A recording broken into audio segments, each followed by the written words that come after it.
And what's up, you guys? Welcome to the Mango Grove. My name is Krisha, and this is today's Tezos analysis video. We will be covering Tezos USDT as well as Tezos BTC, that we get a more sort of broader view on what Tezos could very well be doing. Now, without further ado, let's get into our usual drill, right? You guys, for those of you who've been watching my videos now for some weeks, you guys know that I like starting off with the high-level horizontals and then drilling down from there.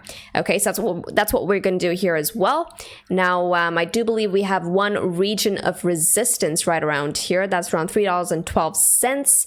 We got a region of support right around, I'll say here actually. This is at around $1.80. Okay, and I'm also going to draw in another region of support right around, or rather resistance now, okay, right around there, which is at around $2.40. Now, just by the looks of this, we have broken that region of support, okay, and now turned resistance. However, this 4-day candle has not closed yet. Notice how I'm marking my my horizontals on the 4-day time frame and not the weekly time frame, and that is because if you pan on over to the weekly time frame, there's just not enough price history. Okay, I usually like going all the way up to a time frame where, you know, the price history is decent enough for me to actually get some really good, you know, regions of support and resistance. Okay, so now I'm also going to put on my Ichimoku cloud because I'm seeing a pattern here of sorts. Okay, there's not much here in terms of the Ichimoku cloud, but here's what I'm seeing. I'm looking at a potential bearish head and shoulders. Okay, this being the left-hand side shoulder, this right here being the head, and this being the right-hand side shoulder. However, in order to confirm whether or not this is a head and shoulders pattern, I usually look at volume. I'm looking for a descending volume profile, and we have that here.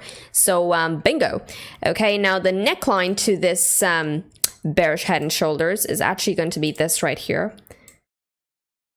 Okay, and let's go ahead and plot in the measured move, shall we?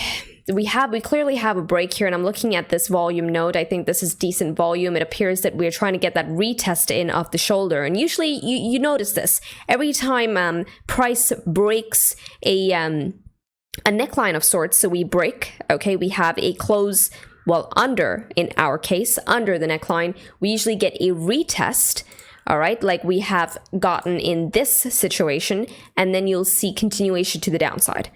All right, now it appears that we're getting that retest here. Now, if Tezos USDT has to meet its measured move, we're going to take it from the break.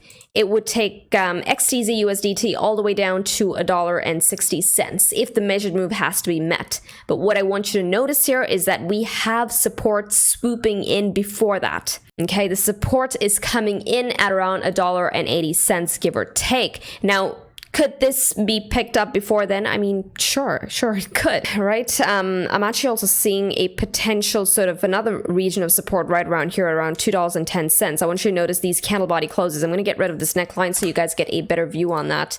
I'm going to zoom into this price action. I'm looking at these candle body closes here. Okay, we got rejected off, came down, tested this region of support. Okay, met with resistance once again until on that next 4-day candle, we managed to take out this $2.10 region, after which we saw immediate follow through to the upside. So this is also another region of support here that I missed. Cool. So there are regions of support before we even get to the measured move. So it really depends on how price reacts off of these regions before coming down here. It could get picked up, and this head and shoulders pattern, I noticed with head and shoulders pattern is that as soon as it does not meet its, you know, the measured move of the pattern, it usually ends up morphing into something else. And more often than not, I notice that it morphs into some sort of falling wedge of sorts. Okay, so that's something to keep an eye out on in case the pattern does not meet its measured move. Cool. Now that's one way that a pattern can get negated, okay, especially in terms of head and shoulders patterns. Another way it can get negated is that if I just go ahead and plot in that neckline once again, and for whatever reason price closes above the break of the neckline, say we close here at around $2.55, I am saying that this entire pattern has been negated. Okay, it's showing me that the bulls on XTZ want to pick this back up, and it is likely to trudge up further, or it's likely morphing into something else, and this pattern has been negated. That is if and only if price manages to close over the breakout region of the pattern. All right, now that's how I personally look at it. For my readings and my studies. But yeah, this is what's going on Tezos USDT. It's looking rather weak relative to its horizontals. I'm going to go ahead, put that cloud back on, and let's go down to the daily time frame, see what price is doing there. Is there a different picture being painted on this time frame? And I mean, it's bearish right now, right? I mean, we have a bearish TK cross. I'm going to get rid of these nasty drawings of the pattern. Okay, we got a bearish TK cross. Price is living underneath the 21 EMA. The cloud, however, is still green, so that's something to note. But we are living underneath the cloud right now, and not just that, we are holding it as overhead resistance. Let's also go ahead and switch on our 200 simple moving average. I want to see where that is coming in at.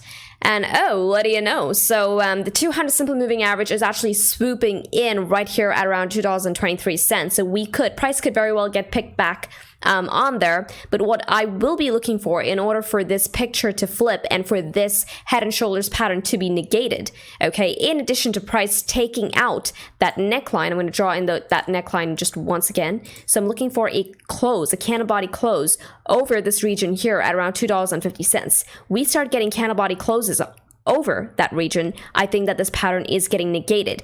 In addition to that, guys, as soon as we have that, and as soon as price starts taking out, basically living over $2.40 on the higher time frames, that is 2-day and above, I will be looking for further continuation to the upside, possibly price taking back that 21 EMA as well as that Tenkin and trending up from there. Okay, at which point I do believe that the overall picture on Tezos USDT is likely going to switch, and price could very well see another move all the way up to $3.12. Okay, but for as long as price is living under that 21 EMA, and also if we lose the 200 simple moving average to the downside, I'm saying we're coming down further. Okay, the first stop is going to be at $2.10, after which the next region of support is only going to be at $1.80. All right, so it's a bearish picture right now for Tezos USDT. I think it still has some way to go in order for this downtrend to change. So now let's get on to Tezos BTC and see what it is doing. And yikes, this too is looking pretty bearish right now, and rightfully so. I mean, I've been telling you guys that in order for me to really get into a bullish position on any of the altcoins, I am actually looking at how the underlying altcoin is reacting relative to USDT. If I'm noticing strength on that chart, only then will I actually consider taking a long position, whether it's spot or margin, on the underlying cryptocurrency. Okay, I do believe that many of these coins are being driven on the USDT pairings. So Tezos BTC is looking bearish, and rightfully so, because Tezos USDT is looking bearish, right? But let's get on to that weekly. I don't want to get ahead of myself over here, and I'm just going to go ahead and plot in those high-level horizontals. We got one region of support right here at around 2,430 sats. Okay, we got one more region of support right around here. That is around 2,680 sats, or rather resistance now. Okay, it was support. We actually took this region of support out. Yikes. That's not looking good right now for Tezos. Okay, but we broke that to the downside. We had a good candle body close underneath that. That was not only a horizontal, that was also the 21 EMA, as you can see. But let's just go ahead with plotting our horizontals as one region of resistance right around here. That's around 3,070 sats, give or take. Okay, I think that's enough. Now, this picture, guys, is looking bearish on the weekly time frame. The last time I pulled up the XTZ chart, I was actually looking for this diagonal to hold. Now, I also told you, I mentioned to you guys that Tezos is looking very, it was rather looking very similar to ChainLink. Okay, in terms of drawing in this high level diagonal that price had been holding for weeks on end. Okay, so we had been living over that, and every time we came down here, we actually got picked up. However, unlike ChainLink, Tezos got rejected and put in a lower high. Okay, and that was your first tell, the fact that we got nowhere close to some of the highs there at around 3,500 sats. Okay, we got rejected at this region right here, came down, broke the diagonal, not just the diagonal. As soon as we broke that and we got that sort of confirmation, price then went on to break that 21 EMA as well as that horizontal to the downside. We closed below, we're currently getting that retest, okay, but this I feel like is it's more of a region I personally would be being a seller on any bounce on Tezos. I'll be looking for a bounce if I was someone holding a bag looking to get out. I'm looking at this 2,680 sat region. Okay, I think price could very well come up there throughout the intra-week timeframes. Okay, come up there, get rejected, and then further continuation to the downside. Either way, I think taking a position on this region right here, it would just be a very, very easy trade to manage.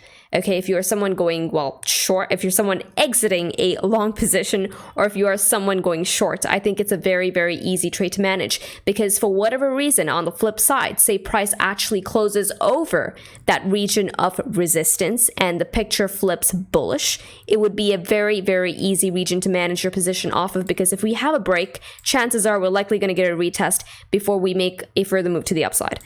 Okay, that's what I will personally be looking for in terms of Tezos BTC on that weekly time frame, but right now this picture is bearish. Now let's get on to the daily time frame, see what price is doing there in the more immediate, well, days of the week. We just started this week, so... And it's bearish, guys. We're living underneath the 200 simple moving average. We're living underneath the Tenkin, underneath the cloud, underneath the 21 EMA, and quite possibly even the 10 simple moving average. Everything right now is pressing down on price. It looks like at the very least it wants to make its way down to this next region of support here at around 2,430 sats. Okay, from where price is at right now to that region, that is a good 7% to the downside. Okay, 7% to the downside. And yeah, it's a bearish picture, guys. Cloud is red too. I mean, there's not much to say about this chart. It's one of the weaker charts I've seen all day today, actually. Okay, now if there's any bullish solace for those of you bag holding Tezos right now, it's going to be this pattern, I guess, right here. I'm seeing like a mini W-like formation, or if you want to call it, you can call it an Adam and Eve. Actually, I think it's more akin to an Adam and Eve than a W. I'm looking at, this as the Adam, and this right here is the Eve. A break of this neckline will effectively be activating the Adam and Eve pattern. Now remember, pattern is only a pattern after the break of the neckline. Before then, it is just price oscillating within a range. Okay, and right now, like, just look at this price action. It's looking bearish. Okay, for as long as we're living underneath that 21 EMA on those lower time frames, especially the 4-hour time frame, this is still going to be bearish. It's just telling you that, you know, the bears are selling into it before it can even close over the 21 EMA. However, note that this candle closes in about 15 minutes. If we manage to take back the 21 EMA, at the very least, I'll be looking for price to come up to 2,650 sats. If we have a break of that, okay, that will effectively be breaking the neckline of the overall pattern, after which I do believe that the measured move will take Tezos BTC all the way up to the Kijun right here, which is at around 2,754 sats. Okay, now it's a nasty picture, guys. I don't like Tezos. Tezos is not looking like a bullish chart right now. I think there are a lot of other better sort of coins to be trading right now. Okay, so be careful of this one if you're someone who is looking to build a position on Tezos. I believe that you're likely to get a better position on this. Okay, when I'm looking at a winning probability of a position, I'm looking at how easily I can manage that trade. I do believe that this could very well switch if we manage to take back that weekly 21 EMA, settling over that and having a candle body close over that. Okay, it'll be very easy to manage a position off of that region. But before that happens, guys, this is all a very, very bearish look for Tezos BTC as well as Tezos USDT, in my opinion. Okay, and yeah, that's all I have for you for Tezos. With this, trade safely, trade stress-free, trade the mango way, trade the easy way, guys. Ciao.